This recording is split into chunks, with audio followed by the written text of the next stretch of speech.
Hey everybody, Greg here with your Nutrition 101, your basic nutrition video. But before I get started, just a disclaimer: if you have any issues nutrition-wise, whether it's intolerances with certain foods or allergies, this is not a substitute for going and seeking out professional advice from a professional dietitian or nutritionist, okay? But in this video, what we're going to do, we're going to go over calories. We're going to talk about that calorie in, calorie out model. We're going to talk about what macros are and the roles that those macros play, and also talk a bit about micronutrition. So let's just jump straight in. So calories. People should now know that if you want to lose weight, you need to be in a calorie deficit. So you need to be consuming less calories than you're burning, okay? For you to maintain your body weight, your calories in, calories out should be the same. But if you want to gain a bit of weight, you might want to put on a bit of muscle, you need to be in a surplus. So you need to be eating, consuming a little bit more calories than you burn off. So, in your training guide, there's a little bit in there about your total daily energy expenditure. That is where you can work out what calories, what energy you are burning. And once you sort of know where you're at in terms of your calories out, we can then look to try and either match that with what you are eating or even drop a bit off. What I would personally recommend, similar really, if you want to gain muscle, gain a little bit of weight, I would add, say, 10-15% onto what your maintenance calories are. If you want to lose weight, again, you want to really look at it on a long-term gradual basis. So again, I'll just drop off 10 to maybe 20% of whatever your maintenance is. There's lots of calculators out there. You can just literally Google TDEE, Total Daily Energy Expenditure, and you can put your details. It's normally your gender, your height, your weight, activity level, and it can bring up in calories what you're sort of burning per day. But another top tip would be start up, so do a bit of research, even go onto MyFitnessPal, which is a good tracker. Start tracking your calories, find out what your maintenance amount should be, weigh yourself sort of once a week over a couple of weeks. If your weight does stay pretty much the same over those first sort of 1 or 2 weeks, then that is your maintenance. If you're losing weight at that maintenance calories, it clearly isn't your maintenance. So actually, I would up your calories a little bit more until your weight stabilises, stays the same. If you're being told that your calories for maintenance are, say, 2,000, you start eating 2,000 each week, and you're actually gaining, then clearly that isn't your maintenance, and you need to, they're only sort of estimations, these calculations, so you really need to find out, ideally, what your maintenance is, what calories you can consume without gaining or losing weight. That's your maintenance. You then take a percentage off or add some on, depending if you want to gain or lose. Hope that makes sense. So for instance, if your maintenance calories are 2,000 and you've tried that for a couple of weeks and it's correct, your weight has stayed the same, then if you want to lose weight, I would knock 10 to 20% off. So drop down to 1,900 or 1,800, and if you start getting that weight loss, perfect. Obviously, if you want to be a bit more aggressive on those calories to really start dropping off a bit of weight a little bit earlier, you can always take your calories down to 1,000, 1,200, 1,500, but understand at that level you are going to be pretty hungry. But if you can put up with that for a week or two, drop more weight off, and then just build it slowly back up to a sustainable level, then that could be a way to go for you. So that's our calories in, calories out. So let's talk about nutrition. Macros. What are macros? You hear this a lot. It's all over the press. Everybody's chatting about it all over the place. Macros are your carbs, your protein, and your fat. And everybody has the answer to what ratio of this you need to be able to burn all that body fat. But basically, carbs, you get 4 calories of carbs per gram. Protein is the same. So for every gram of protein you were to eat, it's worth 4 calories. Fat is more. Fat contains 9 calories per gram. Hence, back in the day, these low-fat diets were a big thing because obviously fat is double the amount of calories per gram than the rest. So they want to really drop that fat down to bring those calories and get people losing weight. And actually, you'll find in today's diets, your Weight Watchers, your Slimming World, the points for high-fat foods are a lot higher than the rest because they just contain more. Even healthy things like avocados and even nuts and stuff. Nuts are great form of protein, but they do contain a bit of fat. So actually, a handful of nuts, you need to weigh them out. They're very calorific. Same with avocados. You'll be spending a lot of your Weight Watchers points or sins or whatever eating avocado because it's so high in fat. Good fat though, they're very healthy, but they're very calorie dense. So you get a lot of calories in there. So just got to be careful on certain things like that. So just going over macros then. So let's start with protein. Protein is your meat, so your beef, chicken, all that kind of stuff. Fish, tuna, salmon, whitefish, all that contains a good amount of protein. Eggs is a good source of protein. You've then got maybe sort of vegetarian-wise, you've got your supplements as well, sorry, before I move on. Supplements, you've got your whey proteins, all that kind of stuff can add to your protein intake. Vegetarian-wise, they have a soy and pea sort of protein, but you've also got your corn and all your sort of vegetarian options there, but they're your proteins, okay?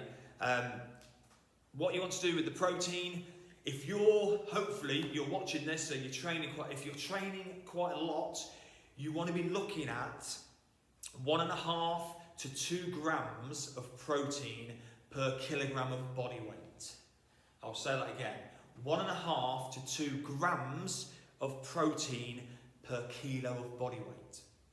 So if you're 80 kilos, then you need to be looking at 120 to 160 grams of protein a day. You can then calculate that amount into your total calories, which you would just times 120 to 160 times calories, so it would be times 4. That is the amount of calories that you'll be assigning to protein. The rest of it, see what you prefer eating. More carbs, more fat. They could just make up the rest of that ratio. Okay. The next ones is carbs.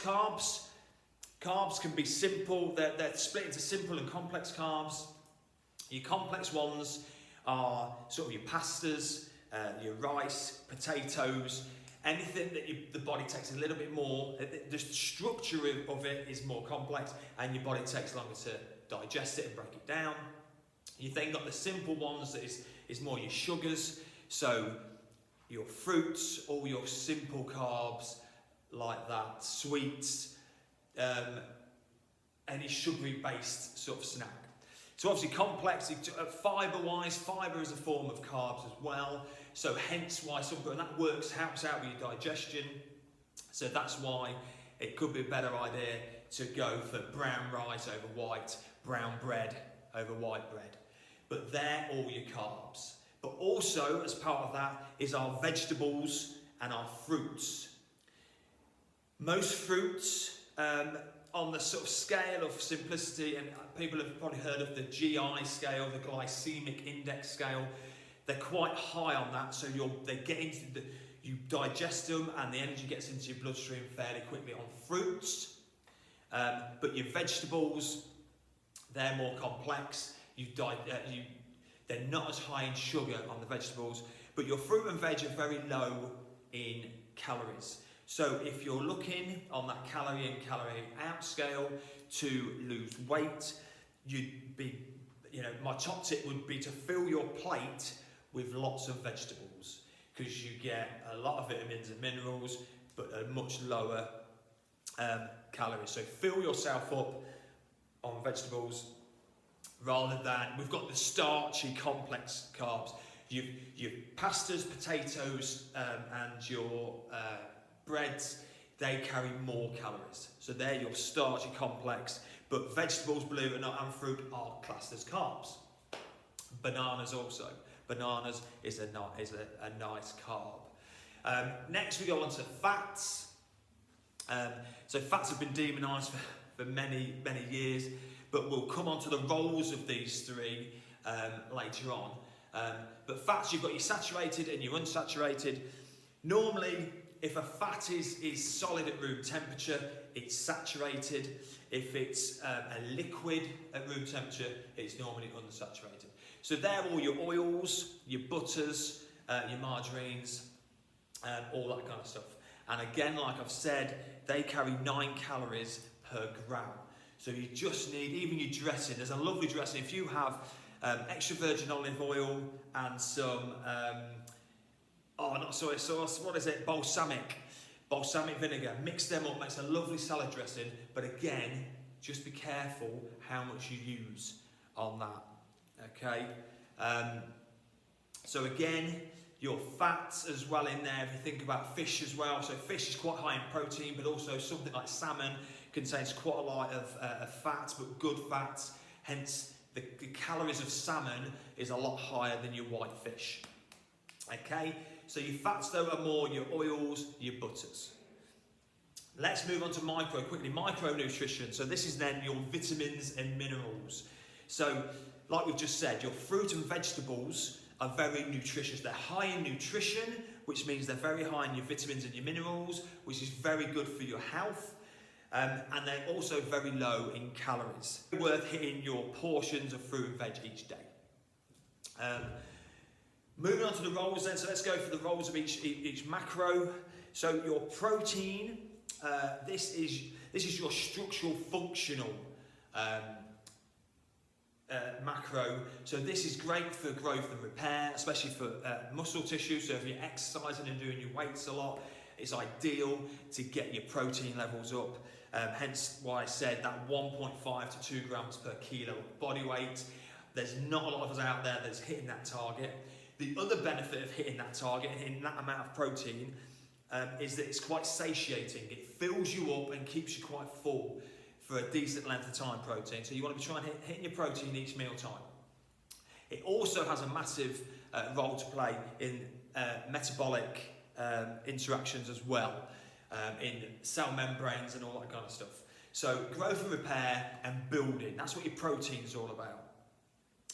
Second is your carbs. So carbs is all your energy, so that's providing a lot of your energy. If in terms of brain, glucose, which is a carb, that is pretty much the primary fuel source for the brain. So you need to be fueling your body with some carbs. Like I say, try and pick the complex ones that are just going to take a little bit longer to break down, rather than those simple sugars that just hit that bloodstream straight away. Things with carbs as well, make sure you don't overeat on your carbs, because your body can quite easily transform